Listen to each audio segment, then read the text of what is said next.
What's up, people? I'm Shaggy, the opinionated hippie, and today I'm going to be ranking according to my personal tastes the solos on Frank Zappa's Apostrophe 50th anniversary box set release. I believe there's 22 solos on here. Like, I didn't count Uncle Remus twice because it's kind of the same solo on like the Uncle Remus original and the mix that's on the bonus at the end of CD1. I didn't really count anything in which maybe he's just trading licks with George Duke, but it's not necessarily a solo.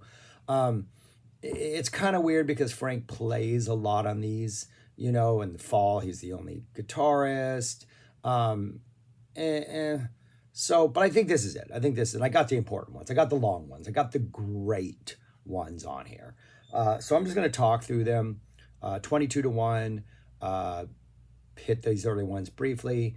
I'll put the list up on the screen when I'm done. Then I'm going to rank this release according to the other whole bunches of releases I've done so far, which would be 75 other ones. So yeah, let's get to this.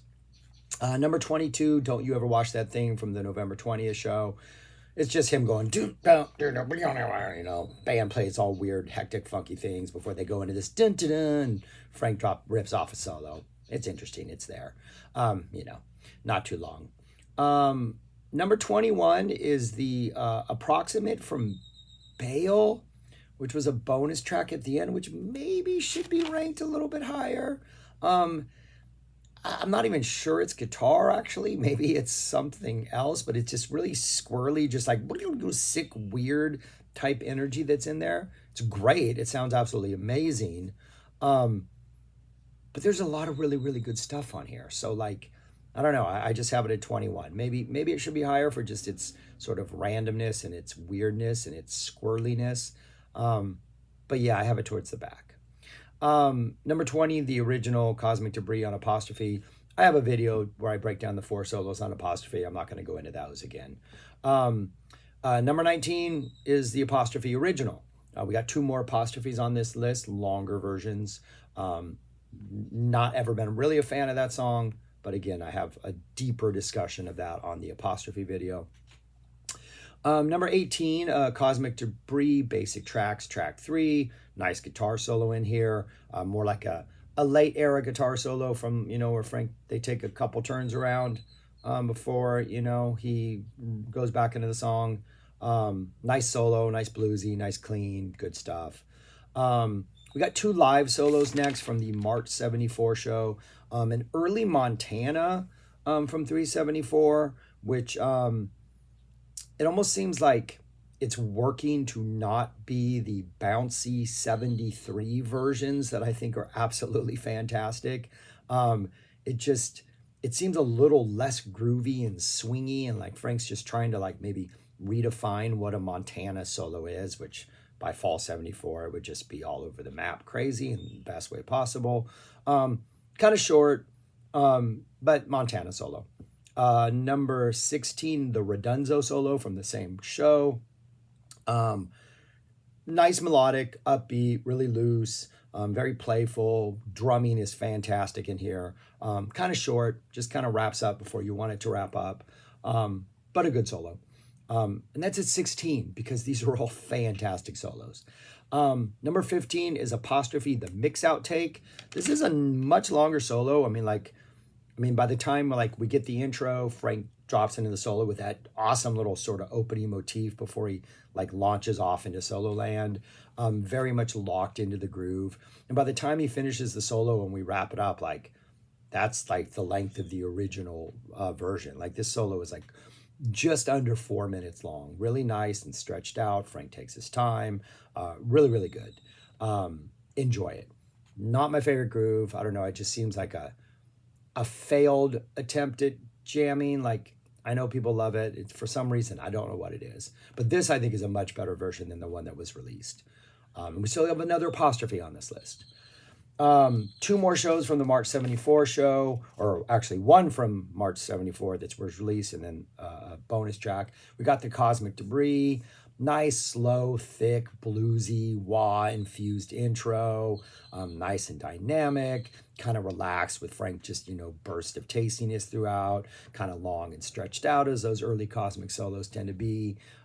Really good early 74 cosmic solo. That's followed by the Inca Roads from March 74, which was like one of the bonus tracks on another disc.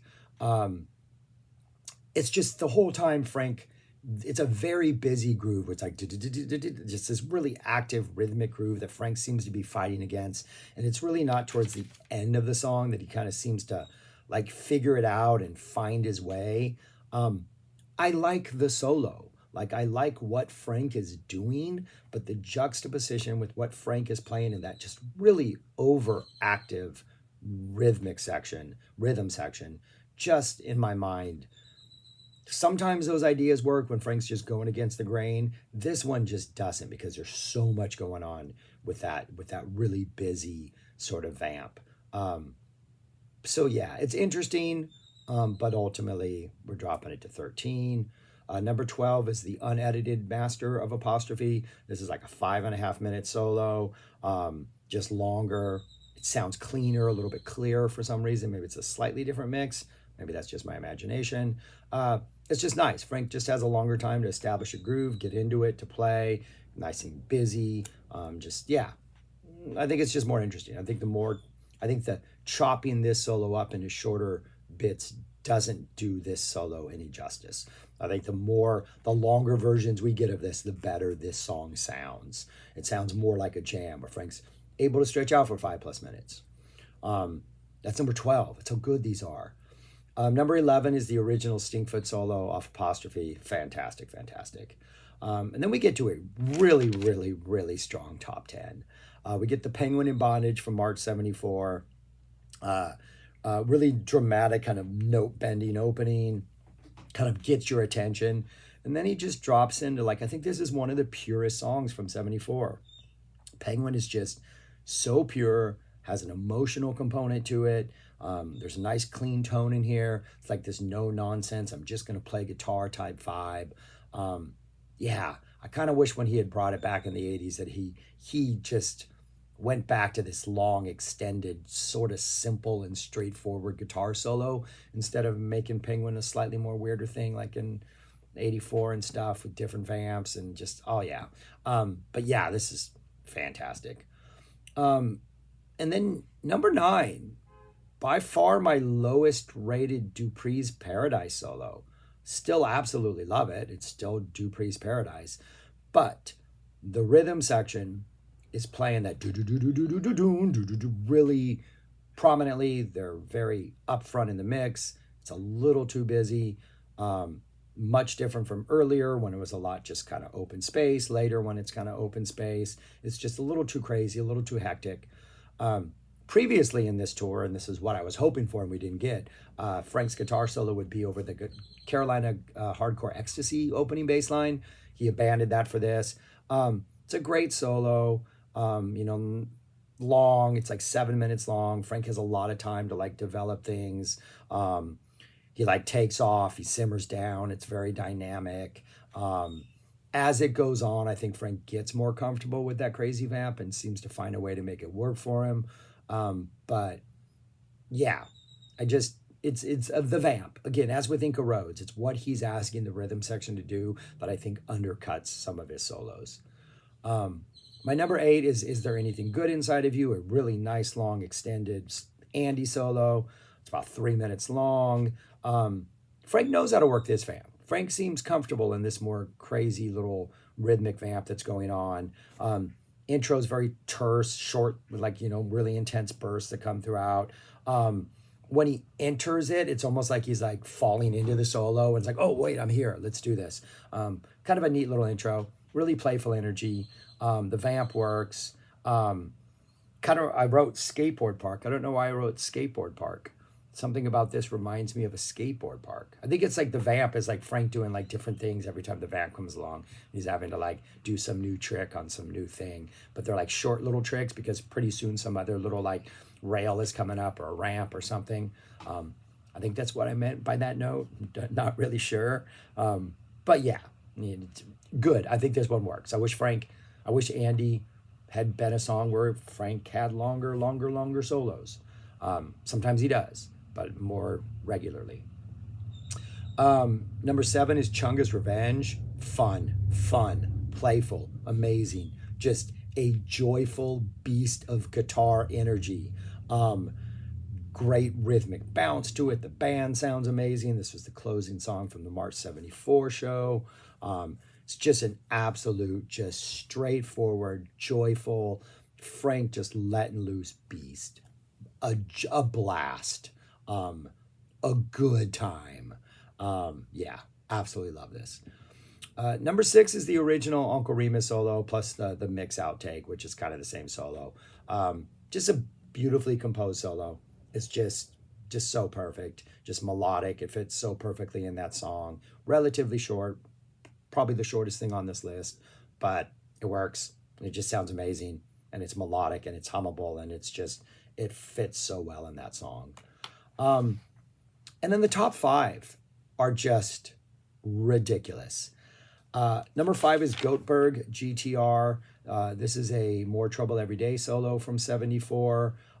It's bluesy, it's intense, it's got that 74 Chester Thompson fall apart, threaten to like unravel weirdness, but then we tighten it back up.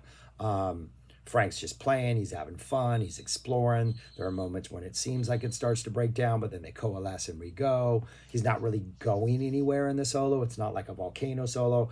It's just, let's just play guitar for a really long period of time and just enjoy ourselves, enjoy the company of this rhythm section, enjoy this band.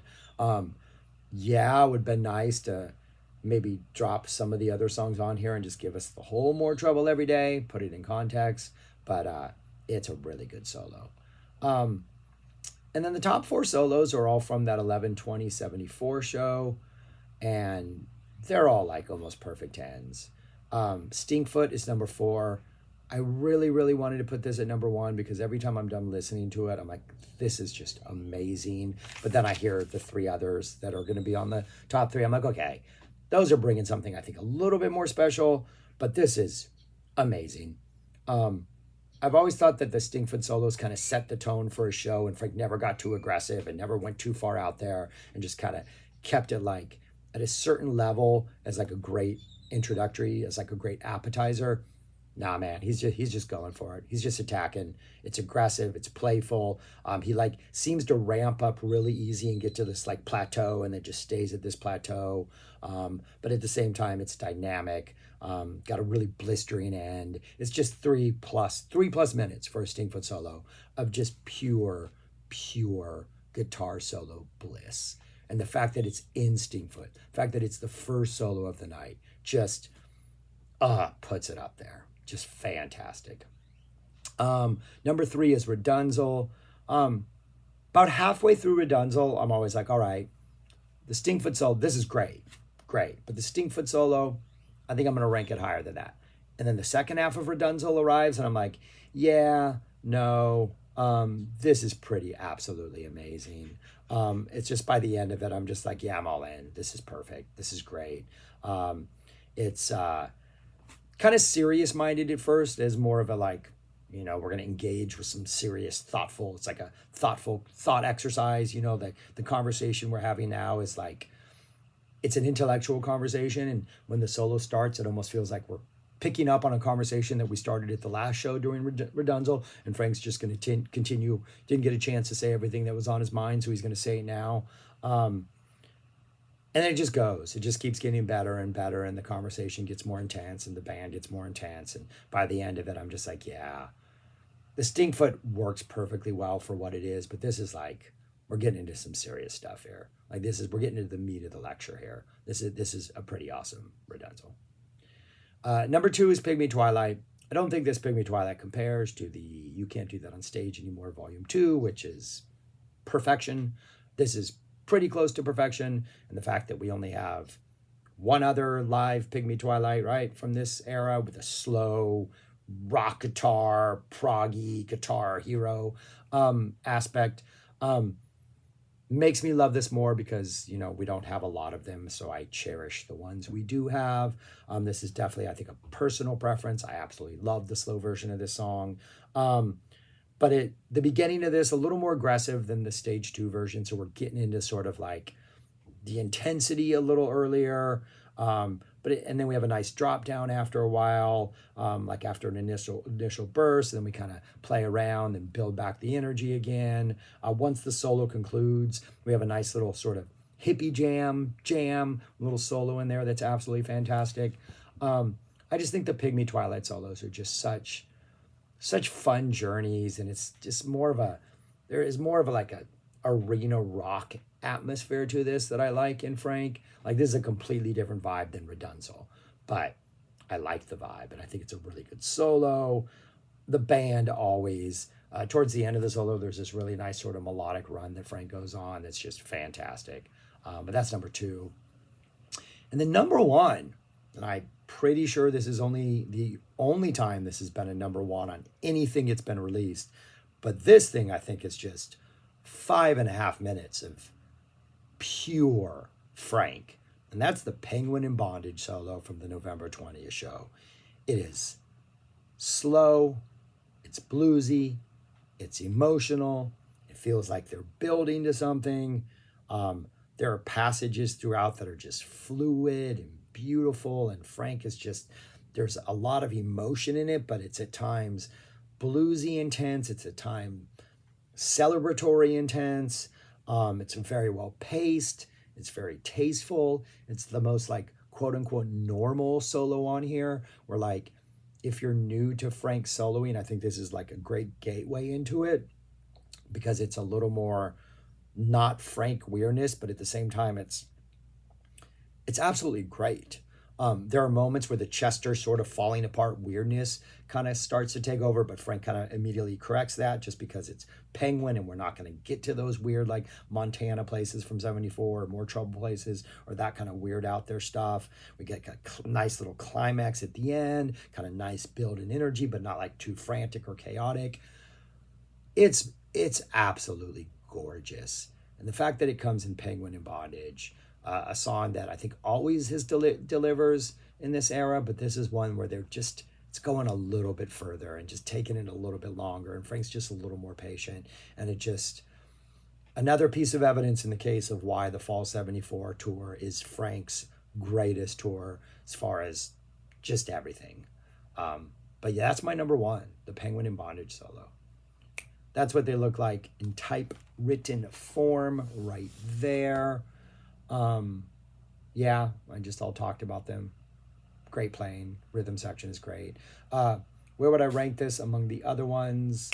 I have it in the top 5 right there. It is at number 4.